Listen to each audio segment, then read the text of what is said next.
हा इतका छान गुबगुबीत सॉफ्ट स्पॉन्जी आणि ड्रायफ्रुट्सने अगदी ठासून भरलेला केक अगदी कॉलेजमध्ये जाणारी मुलं मुली सुद्धा सहज करू शकतील आणि तेही रोजच्या भात लावण्याच्या कुकरमध्ये। ही रेसिपी अगदी बारीक सारीक तपशिलांसह आणि यात वापरण्यात आलेल्या सगळ्या जिन्नसांच्या योग्य प्रमाणासह जास्तीत जास्त सोपी करून सांगितलेली आहे। ती तुम्ही जशीच्या तशी जरी वापरलात ना तरी अगदी पहिल्याच प्रयत्नात मस्त लुसलुशीत गुबगुबीत केक सहज तयार करू शकाल। तर सगळ्यात आधी आपण केकची सगळी बेसिक तयारी करून घेऊ आणि त्यासाठी आपल्याला अर्धा कप संत्र्याचा ज्यूस लागणार आहे। रेडीमेड ज्यूस घेतला तरीही चालेल, पण माझ्याकडे ही ताजी संत्री आहे आणि या ताज्या संत्र्यांचा फायदा असा की संत्र्याची ही जी साल आहे ती आपण थोडी किसून घ्यायची, त्याने केकचा स्वाद आणखी वाढतो आणि हा किस साधारण 1 लहान चमचा इतका घ्यायचा आहे। यामध्ये मी हा संत्र्याचा ताजा रस गाळून घेते। हा रस अर्धा कप इतका आहे आणि यापुढे आपण जे जे जिन्नस वापरणार आहोत त्यासाठी मापाचे कप आणि मापाचे चमचे वापरणार आहोत, म्हणजे काय होईल, जिन्नसांचं प्रमाण चुकण्याची शक्यता अजिबात राहणार नाही। क्रिसमस केक सुद्धा अगदी हा असाच केला जातो, त्यामध्ये सुद्धा भरपूर प्रमाणात ड्रायफ्रुट्स वापरले जातात आणि ते संत्र्याच्या ज्यूस मध्ये मुरवले जातात, पण खरी पारंपरिक पद्धत थोडी वेगळी आहे, मी ती पुढे सांगते। तर आता यामध्ये मी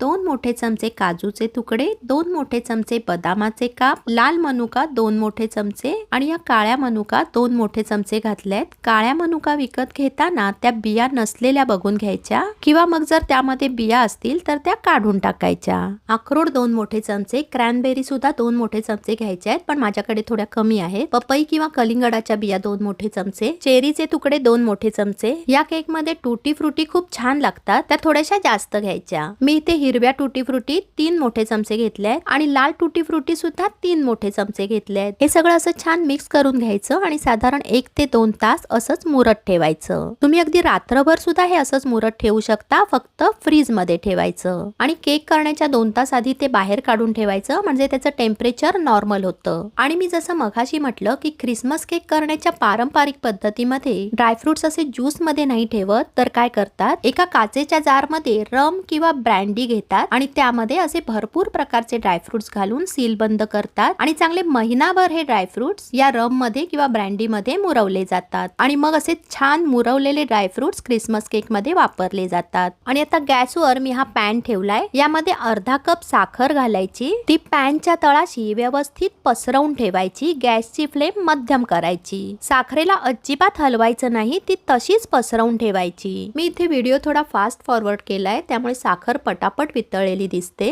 पण अजिबात घाई करू नका, तिला हळूहळू वितळू द्या। गॅसची फ्लेम मध्यम ठेवायची। साखर हळूहळू वितळायला लागते आणि त्याचा पिवळसर रंगाचा सिरप तयार व्हायला लागतो। लक्षात घ्या, आपल्याला साखरेचा पाक नाही करायचा, ती फक्त वितळवून घ्यायची आहे। ही साखर आपण कॅरमलाइज करून घेणार आहोत। साखर अशी बऱ्यापैकी वितळली की गॅसची फ्लेम मंद करायची, हळूहळू संपूर्ण साखर विरघळते आणि हा असा सोनेरी रंगाचा सिरप तयार व्हायला लागतो। हा सिरप घट्ट होण्याची वाट नाही बघायची, हा असा सोनेरी रंग आला की गॅसवरून पॅन बाजूला करायचा आणि साखर तळापासून ढवळत राहायची आणि हा सिरप तळापासून ढवळत ढवळत थोडा थंड करून घ्यायचा।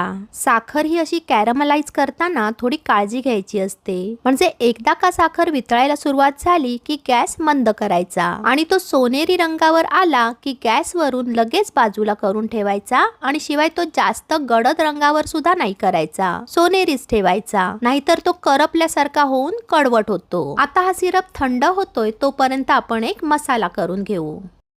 1 इंचाचे 2 दालचिनीचे तुकडे घ्यायचे, 3 हिरव्या वेलची, 3 लवंगा, जायफळाचा छोटा तुकडा, सुंठ पावडर पाव लहान चमचा आणि ही साखर 1 मोठा चमचा। हे सगळं मिक्सर मध्ये अगदी बारीक वाटून घ्यायचं। या मसाल्यामुळे केकची चव अगदी दुप्पट होते आणि त्याला सुगंध सुद्धा खूप छान येतो। आता यामध्ये अर्धा कप बारीक रवा घालून हे परत एकदा मिक्सरला फिरवून घ्यायचं आणि बाजूला ठेवून द्यायचं। आता इथे हा सिरप बघा अगदी थंड झालाय आणि थोडासा घट्ट सुद्धा झालाय। यामध्ये आपण पाव कप बऱ्यापैकी गरम गरम पाणी घालायचं आणि परत मध्यम गॅसवर ठेवून ढवळत राहायचं। सुरुवातीला पाण्यामध्ये साखरेचा गोळा झाल्यासारखा होतो, तो गोळा सतत तळापासून ढवळत राहायचा आणि हळूहळू साखर पाण्यामध्ये परत विरघळते। सिरप करपणार नाही याची काळजी घ्यायची, वाटल्यास मधून मधून पॅन गॅसवरून वर उचलत जा।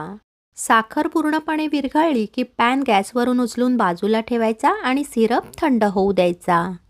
हे बघा, या कुकरमध्ये आपण केक करणार आहोत. यामध्ये मी हे जाडं मीठ किंवा खडे मीठ म्हणतात ते पसरवून घातलंय. तसं मीठ नाही घातलं तरीही चालेल, पण मग कुकरमध्ये केक भाजताना कुकरच्या तळाशी जळल्यासारखे डाग पडू शकतात, म्हणून शक्यतो मीठ घालायचं. त्यावर हा स्टँड ठेवायचा, झाकणाला ही गास्केट लावायची आणि हे झाकण लावल्यावर त्याला शिट्टी मात्र नाही लावायची. शिट्टी शिवायच आपल्याला यामध्ये केक करायचा आहे.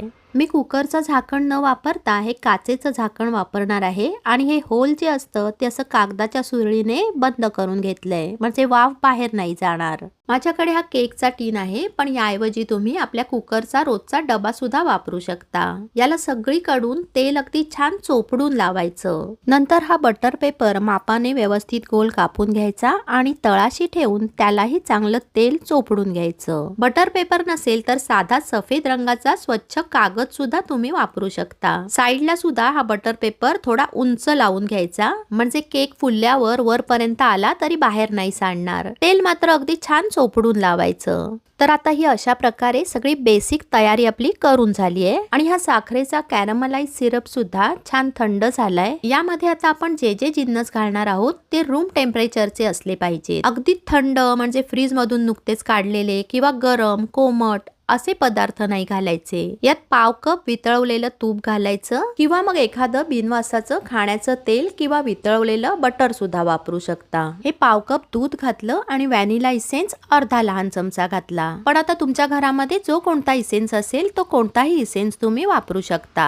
सगळं ढवळून अगदी छान एकजीव करून घ्यायचं. आता यावर ही अशी एक चाळण ठेवून त्यावर मगाशी आपण जो मसाला आणि रवा एकत्र बारीक करून ठेवलाय तो घालायचा. अर्धा कप गव्हाचं पीठ घालायचं. 3 मोठे चमचे मिल्क पावडर घालायची. मिल्क पावडर तर अवश्य घालायची, म्हणजे काय, त्यामुळे केक अगदी छान माव्यासारखा लागतो. हे पाव चमच्यापेक्षा थोडं कमी मीठ घालून या चाळणीमधून सगळं व्यवस्थित चाळून घ्यायचं, म्हणजे खाली पडणारं मिश्रण छान हलकं हलकं आणि सुट्ट सुट्ट होतं. त्यामुळे केक सुद्धा छान हलका व्हायला मदत होते. सगळं परत एकदा असं छान ढवळून एकजीव करून घ्यायचं आणि आता आपण जे ड्रायफ्रूट संत्र्याच्या ज्यूस मध्ये मुरत ठेवले होते ते घालायचे.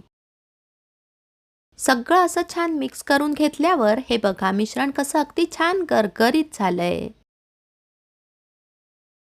हे आपण झाकण ठेवून साधारण 10 मिनिटं भिजत ठेवायचं.